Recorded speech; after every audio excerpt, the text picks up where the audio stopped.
Hey guys, Carp from CQB Radio here, and I'm starting another rundown series. This one's going to be a rundown of red dot sights. I've actually got two videos for this. I'm putting this one together, and then we'll put another video together just because there's so many different red dots. I have 5 here, and then I have 6 others to take a look at. So I'll talk about each one of these individually, and then also give you some images of them on an AEG. So starting down here at the end, that's an ACOG style red dot. We have a UTG QD red dot. It's from UTG as well, but that is a called tack edge red dot. That's a Walther red dot, and then down at the end here is a tiny little micro red dot. So there's 5 of them. Let's break them down and look at each one individually. Alright, this first red dot is an ACOG style red dot. Obviously this is how you attach it. Spin those wheels back or spin those knobs back, put it on your rail, and then crank them forward, and it's secure on your rail. There's how you adjust your different settings. It's both red and green. The crosshairs inside, and it goes from kind of a light or a faded green all the way up to a bright green off, and then to a light or a faded red all the way up to a bright red. Up there is your adjustment for elevation, and then over here on the side you crank these little caps off, and down there you can see turn that for elevation, and the same thing on the side for windage. Your batteries are actually down here on the bottom. Same way, you twist that little cap off, and then you put 2 basically watch style batteries inside there. This guy's good. I did find that you every once in a while I have to put new batteries in. It seems to eat up batteries a little bit quicker than most red dots, but this guy's been good. I run this on my KWA M4 when I'm out skirmishing. So let me show you what this guy looks like on an AEG. Alright, here you have it on the Echo 1 Scar Heavy. Looks pretty beefy. I like it. It is made pretty much completely of metal, so it's very solid.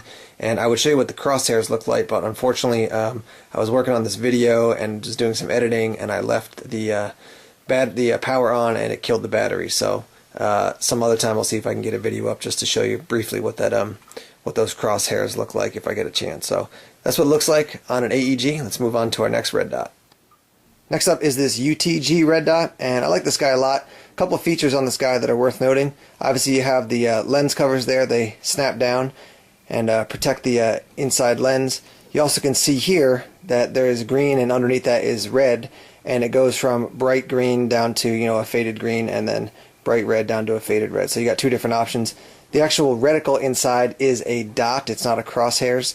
And then up top you take up those little caps, and you can adjust this guy for windage and elevation. Another thing worth noting is down here on the bottom you can see that's your QD clamp, and it comes with that, and it also comes with a cantilevered clamp. So if you want to have this guy offset a little bit forward or backward, you can do that with this guy as well. This is a very ruggedly made red dot. I found you can bang it around a lot, and it's actually still going to stay in quite good shape. It's not going to get too beat up. So let's throw this guy onto the Scar Heavy and see what that looks like. Alright, there's our next red dot on the Scar Heavy.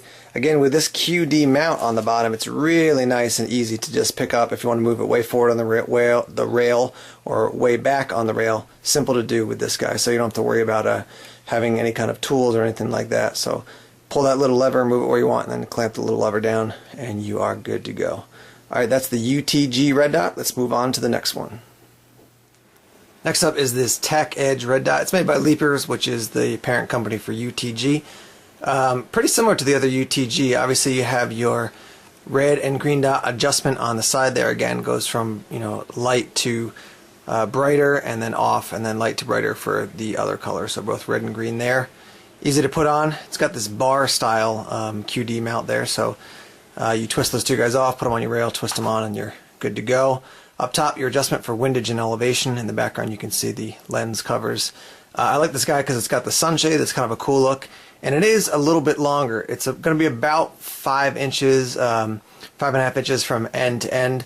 So it does look a bit like a scope, but it actually is just a red dot. And again, the reticle inside there is a dot, not a crosshair. So let's put this guy on a gun and see what it looks like.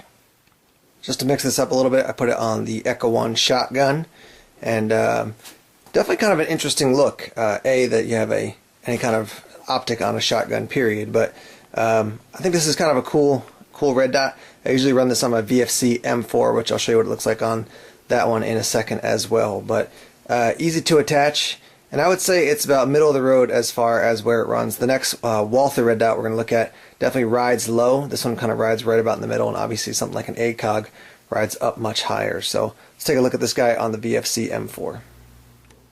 Alright, here it is on my VFC M4 E series, and definitely great for an M4 style gun. I like this guy a lot, and like I said, I usually run it on this guy. So that is the Tac Edge red dot from Leapers/UTG.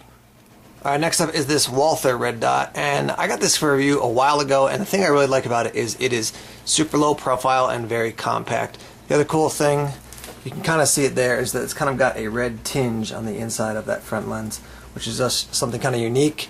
It does have a red dot inside that goes from 0 up to 12 as far as the brightness, and then on the top you've got your adjustment for wind or your elevation, and on the side the adjustment for wind. You just pop those little caps off. Show you what this guy looks like on the KWA MP9, and I think it's good for that style of gun, a submachine gun, something where you're going to have low profile. As you shoulder it, basically, that you're going to be real snug on it and going to be coming around corners tight. So I like it on that gun and actually kind of far out on the rail. Take a look at this next shot to see what that looks like. Here it is on the KWA KMP9, and again, very low profile, good for something like this or a MP5K, something like that. So it also does come with lens covers, and those are clear, so you can actually see through if you want to protect your lenses from getting shot out by accident. So that's a Walther red dot, and let's take a look at the last one. Next up is this micro red dot. As you can see, it's also got that cool red tinge in the front lens. Again, really easy to put on like the other guys. It has this knob on the side. Open it up, crank it down, and it's on your rail. This guy, you can adjust for windage and elevation, and it has 3 settings. For the dot you're actually looking at, it's got off and then dim and then a bright setting as well. This guy is the lowest profile of any of the red dots that I've got and that I've talked about here. So you want to make sure that you've either got a riser set up or it's out far enough on your rail, or basically if your rail is high enough that it's appropriate for you, so it's lined up to where you're actually shooting, because it is very low. It's about 1 inch high and about 1.5 inches long. Alright, let's take a look at this guy on the KWA MP9. Here it is on the KWA KMP9. As you can see, I put it really far forward on the rail. One thing that is nice about this is that because it's so small and you still have your dot out there that you're looking at, it's easy to actually be looking, through this with 2 eyes open. So you've got plenty of field of view for everything else that's happening around you. You're not kind of honed in on just looking through your scope or your red dot. Alright, now we're going to take a look at it on my KWA SR10 and show you what it looks like on a scope ring that's got some rails on it on top of a 4x32 scope.